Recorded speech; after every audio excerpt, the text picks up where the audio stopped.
G'day everyone, welcome back to another video on the channel. Going to be reviewing my fantasy and supercoach teams from round 16. Hopefully all you lot had a good week yourselves. It was a crazy weekend of footy with some great quality games for sure. We'll start off as always with fantasy. And if you have been following these videos the last few weeks, fantasy has not been too enjoyable to say the least.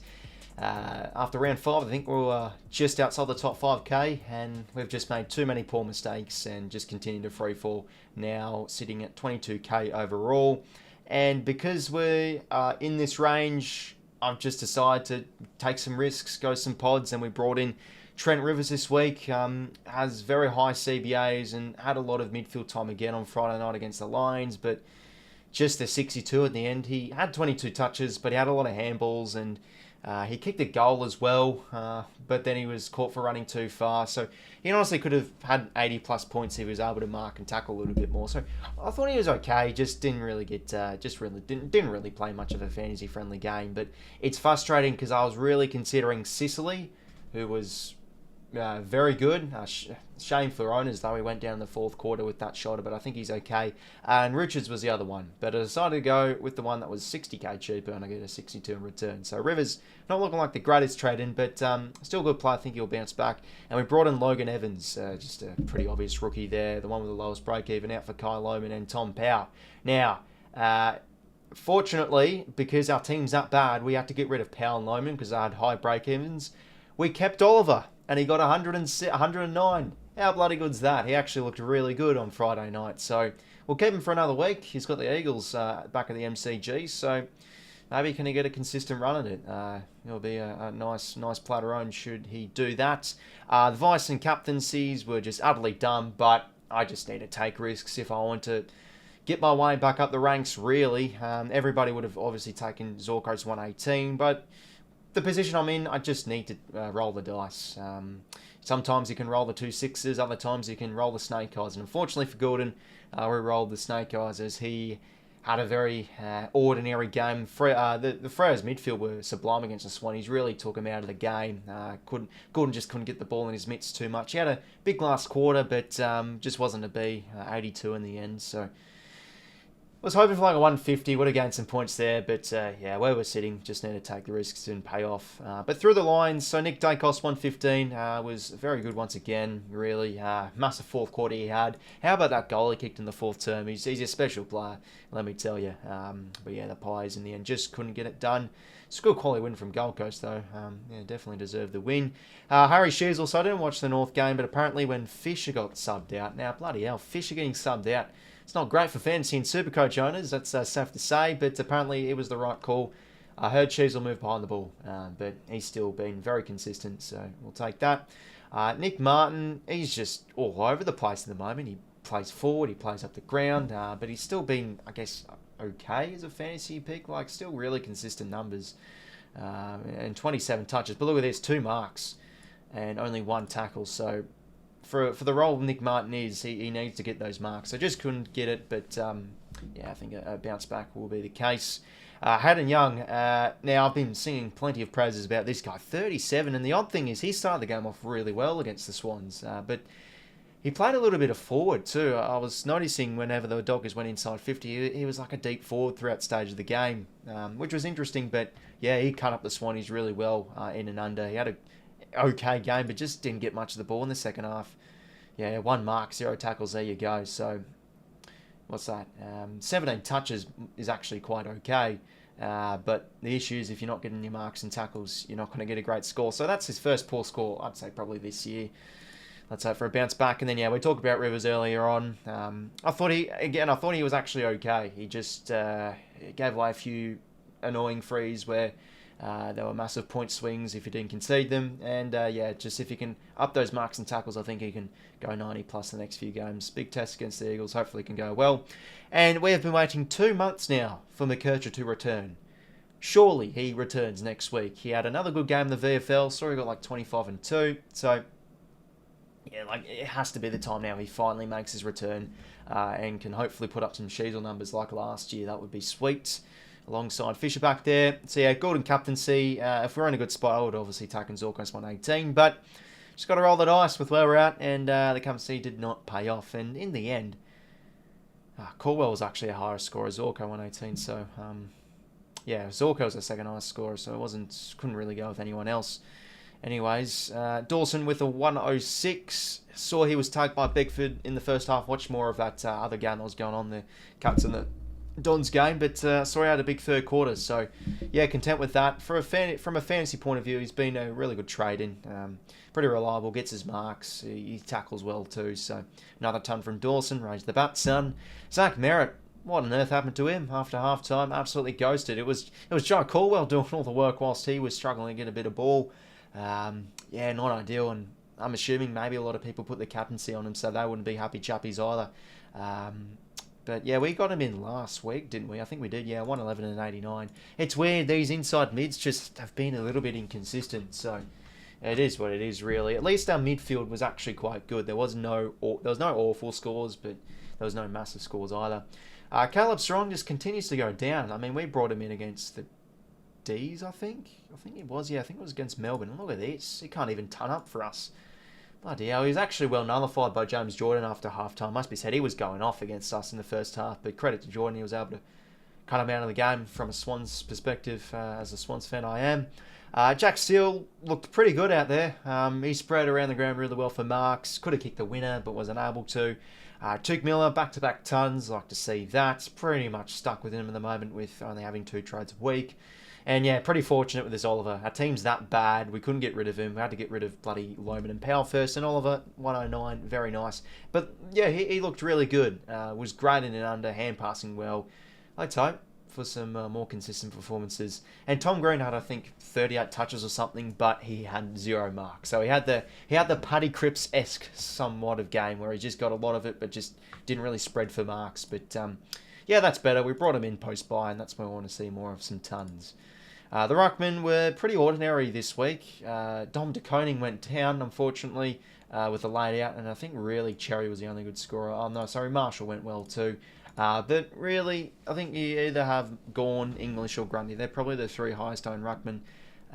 And yeah, Gawn was just well nullified, really. Couldn't get his hands on it too much. So 77, but I mean, this year he's been a very good scorer, so that's pretty much his first down game for quite some time. And Tim English didn't watch the game, obviously. Did he get a goal? No, he didn't. Yeah, just the 14 touches from him, but 5 marks, 5 tackles, not bad at all. And then, yeah, Kruger rookie with the 58. And oh, yeah, by the way, Joel Frazier, he's come along pretty nicely. I've been hearing Dogs fans saying he could get the Rising Star nomination. And yeah, obviously we looped on Schoenmaker because McKercher is out. For the forward line now, pretty good. Flanders had the ball in a string. He looks just elite as a midfielder. He's got to stay as a full-time midfielder, I think. When you look at Gold Coast's, Zorko should have taken his VC, but again, just wanted to play the risky game given where we're at, but was pretty good behind the ball. Isaac Heaney, yeah, first probably ordinary game from him this year. Just went head-to-head with Nat Fyfe and beat him well. I think, like last week, I think he hurt his shoulder, and he just looked a bit sore post-game from last week's win, and maybe that's carried over because he just didn't look 100% out there. Like, he wasn't able to get his hands on it too much in and under. It was good with it, but just wasn't able to accumulate the ball too much. And like forward to centre, just couldn't offer anything. And a few attacking chains, he made some poor decisions too, like that hand pass in the middle of the field. Then we coughed it up.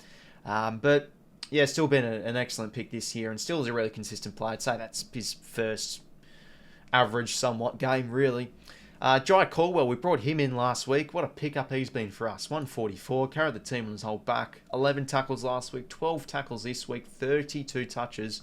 It's been great. And with no Darcy Parish, it's really helped his CBAs. So I'm really enjoying watching him play. His work rate's great. He's a good tackler. Yeah, he's been good. Zach Fisher got subbed out, so not ideal at all. Assuming he went okay, he was on about 80 Supercoach points too, so he just looked like he was going pretty efficiently, but yeah, tactical sub out, so that's not great for his sake, but who else is there for forwards really? That's what I say. And Billy Dowling with the 64, so yeah, another 60 plus score from a rookie, which is good, but I don't know. I still feel like I want to bring in another forward primo, but who's it going to be? Rankin or Dylan Moore? Probably not Sexton. Might bring one in this week. Harrison with the 44. Probably going to get rid of him now. Break even is 43. Could maybe make a little bit of money, but yeah, probably need to get rid to bring someone else in. And Logan Evans with his 59. So yeah, that's all right. He'll gain some coin. So the trades this week, as we just said, I feel like we've got to target a forward primo. I don't know how I feel about a forward rookie. Just, so finally, for the first time this year, I guess technically we've got a full primo side. Do you count McKerch as a primo? Possibly, but anyways, we're going to trade out Harrison and Howes for Lawson Humphries. Very good on debut. How about him? Looked like he was didn't look so comfortable in that back line. Excellent first game, composed with it, made some good decisions, looked confident. Looks like they found themselves a gem. He was a pick in the 60s last year, and he was from remote WA. So yeah, very good first game. So he has the lowest break even this week, and we're going to go with Rankin for our forward primo. There's also Dylan Moore, which I really like, but I think Rankin's CBAs are looking pretty good the last few weeks, and just a talented player. Really like watching him. We brought him in Supercoach a few weeks ago, and he's been great in that format too. But who else is there for the forward line? There's also Elijah Hollins too. There's a few players that I have considered. Sexton, his numbers could hurt with Powell coming back. Hollins, as I said, has been good. Simpkin was a heavily traded in play this week, but then got a 64. So the forwards are just inconsistent. Adams' numbers have been good. Myers is up and down. So I think just Rankin, because he's a quality player, so he's definitely capable of putting out some spike scores, and was best on ground worthy against the Giants. So probably going to go with that for fantasy, and I guess let's hope we can move up the ranks heading into round 17. Okay, so now we move on to the Supercoach review. This is where it's at. Stuff fantasy for this here, all on the Supercoach. How about this? Yeah, really good week. We had 24.63 and in the top 150. How about this? And I saw we're only about 60 or 70 points away from the top 100, so we're very capable of finishing the top 100 this year. You just got to be fortunate, really. Everybody that's competing everybody that's at least in the top 1,000 would easily have a full primo side, or everybody that's pretty much competitive would have a full primo side. So you just got to be lucky. You got to have your primos go well, and primos you don't own go shite. And I think we had a bit of that this week.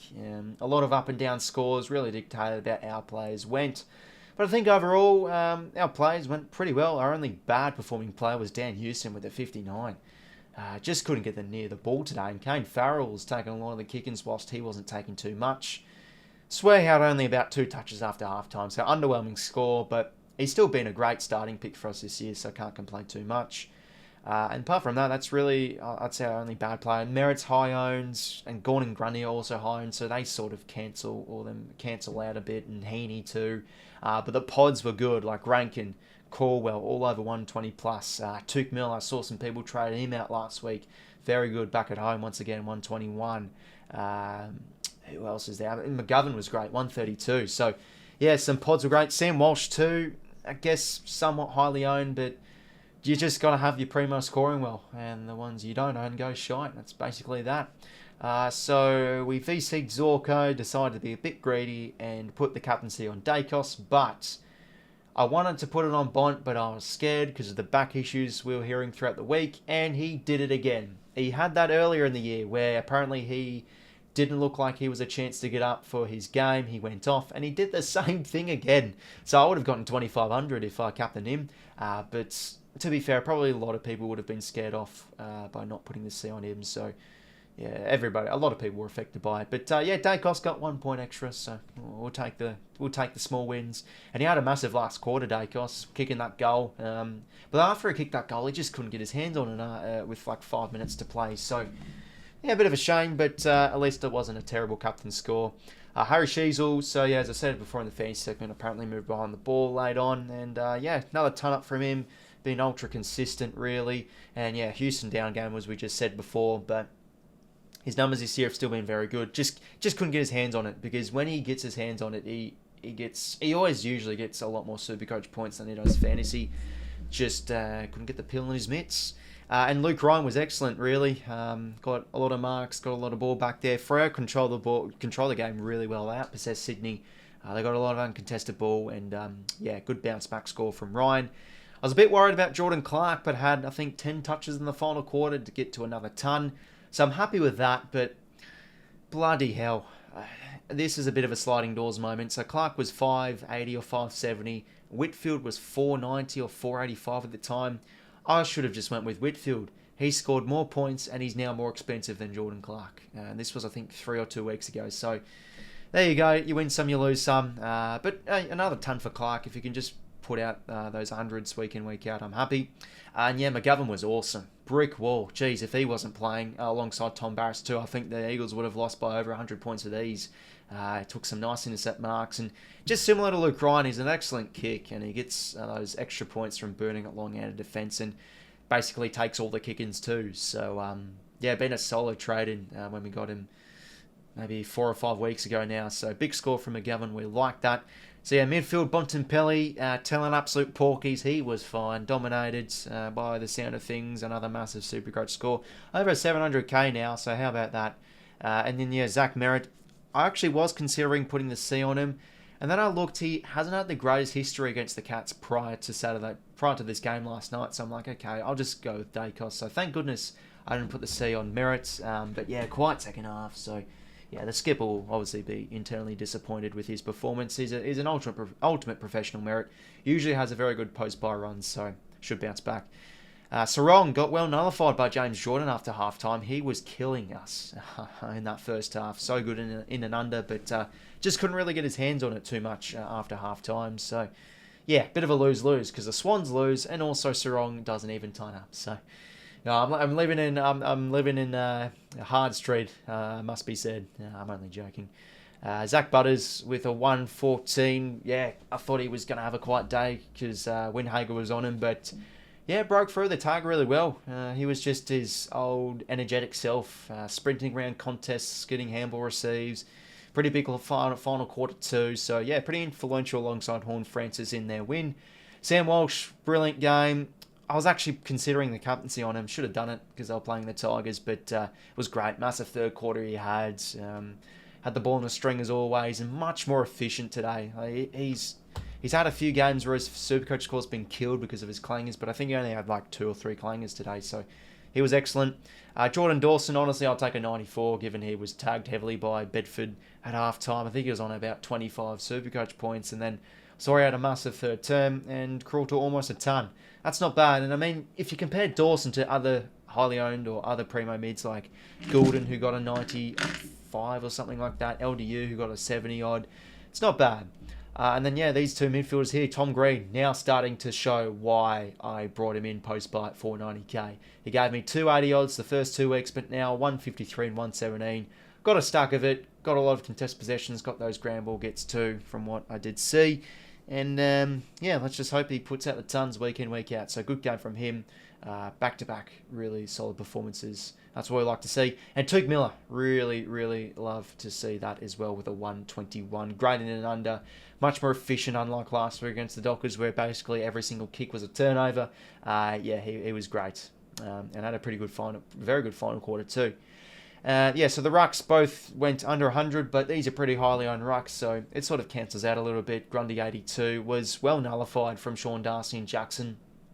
Couldn't really get as many head-out to advantages. And to be fair, I think we were expecting this. Grundy had a very good run of pretty easy ruck matchups, so versing Darcy and Jackson is a pretty tough matchup to ask for. And yeah, just couldn't really get much ground ball gets. He had a pretty low disposal count game.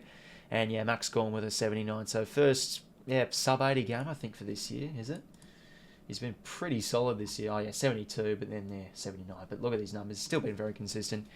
And yeah, this was a difference for our team this week. Our forward line was excellent. If only Fisher didn't get bloody subbed out in the third term, would have been lovely. And Heaney had a down game, but still got 85. So another game with a positive Supercoach ratio. Flanders was great. Full-time midfield. I think now this is the right decision for Damien Hardwick to go with because he's just such a good ball winner and really clean with it. Just positions himself so well around the ground. Yeah, great player to watch. And then, yeah, Heaney with probably his first quiet game this year, must be said, was well nullified by Nat Fife. Zorko with a 115. Well, we Captain Dacos got a bit of a profit there instead of taking his VC score. And then, yeah, Isaac Rakin, what a game he had. Kicked 2 goals in the first half. He's starting to get a lot more centre bounces too. Just a clean player, a great player to watch, and easily best on ground. So that's what I like about Rankin. Playing these trades for the next few weeks, like a month or two ago, turned out to be a good idea because I really wanted to bring in Isaac Rankin to complete my team. And now he's at 578k. People running out of trades. People might not be able to afford him. So I'm hoping his ownership can be a bit protected so coaches and players can't get on him because he's going to be, hopefully a good player for us in the back half. And Jai Caldwell, brought him in last week, gave me a 115 odd, now 127. Really happy with him. Doing the heavy load in the Essendon midfield at the moment, or especially from Saturday night. So, yeah, his numbers will drop probably a little bit, and centre bounce numbers will drop a little bit when Parrish comes back in. But, geez, he's been a heavy improver this year for the Dons. And Zach Fisher subbed out with an 83, so not ideal from a Supercoach point of view, but it is what it is. At least it wasn't a 60 or something, so an 80 plus we don't mind from an F6. And then, the rookies, Dowling, our only really playing one. McKercher should come back, which is our 23rd primo. And Clay Hall, surely he's close from a debut soon, because I remember a few weeks ago, Adam Simpson was saying at a press conference, Clay Hall's close from a debut, so might make a bit of money out of him. Dowling made how much actually? 47k. Now got a 14 break even. Might get a 250k, we'll see. McKercher should finally come back this week, so we could put the loop on him. North played the first game, so we'll put the E on him. If he scores really well, like maybe 120, we can sub out a defender or a mid, we'll see. We've got 3 trades remaining. We're just going to save them for injury trades, really. Like, I could have possibly traded out Miller for someone else, but he goes off 121. You've got to keep these primos. Got good faith in Dawson, Green and Miller to go well back half the season. And Walsh's floor's been great. Forwards are looking good. Defence is alright. Still wish I went with Whitfield, but he's just been in a rich vein of form, to be fair. He's had some really high numbers. Let's have a quick look at the leagues before we end things up, shall we? So, I was actually having a look. So top 100, if we have a scroll down, it's through 35,099. So we're 70 points away from the top 100. So we're in a very gettable range to finish in the top 100 this year. Hopefully we can do it. Take a quick look at the leagues, and still sitting first place in my leagues. Let's have a look at second place in my league. Fergo's Pundits. Zach, what did he get? 454th overall, 23.99. Pretty solid score. Hayden Young let him down a little bit, but geez, a very good ratio that is compared to his fantasy. That's like plus 30. Max Holmes has been very consistent. He's been a good own for sure. And Jack Sinclair, bloody hell, he's been one that's got away from me. Really high numbers he's put up the last few weeks. He's been in a rich vein of form too. Nick Martin's a concern for owners. Good thing we dumped him after, I think, round 2 or something. Got rid of him for, I think, Luke Ryan or something, if I can remember at the top of my head. Mera's quiet but highly owned. Miller, good thing he's held on to him. Grundy and Gawn, highly owned. Rankin was good, so he'd be happy he owns him. Jackson, bit of a concern, potentially. Maybe could move him on to somebody else. Jai Caldwell in a rich vein of form could go with him. A pretty good side from Fergo's Pundits. Hopefully he can keep a spot in the top 500. And for the highest points scored in my league, it was the Reds with 24.77. So we got 24.63. So he was able to go 14 points better than us.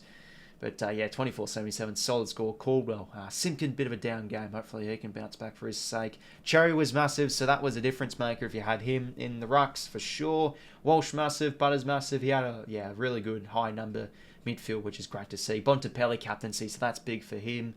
Bit of a quiet game, and to be fair enough. Obviously condolences to his folks. I think it was one of his parents that died. Rest in peace. And Richard's very good pod too. He's been fantastic this back half of the year now. Houston quiet game though. Still a really solid team from the Reds. Very nice score of 24.77. And we'll have a quick look now at my fantasy leagues. And unfortunately, Emmett, he has fallen out of the top 100. So hopefully he can make his way back in. He got a 22.57. I don't know if that's a good score or not. Assuming maybe not. I've just out of the loop a bit with fantasy at the moment. But geez, what let him down? Bloody hell. Captain Goulden. Sorry to see that. But Young, highly owned. Crisp. Quiet game for the first time in quite some time. He's been on an insane streak of tons. But defence line's still good. Sinclair was excellent once again. Caldwell, good own. Dylan Moore had a great game today against the Eagles too. I think he hit 2 snags. Merritt, Dawson, Green, pretty good midfield. I don't even own Bontempelli myself. I see, what's his ownership? 56%. I don't even own him. That's why I'm going so bad in my fantasy leagues. But yeah, hopefully he can bounce back, Emmett, and push back up into the top 100. But that's pretty much going to do it from everybody with this Fantasy and Supercoach review for round 16. Let me know how you lot are going down below in the comments section. What are you going to be? What are your trades going to be this week? I can answer some questions down below. I'm not an expert, but always am willing to help out. But yeah, best of luck for the remainder of the season to you all. Hopefully, you did enjoy, and until next time, I will talk to you later. See you later, fellas.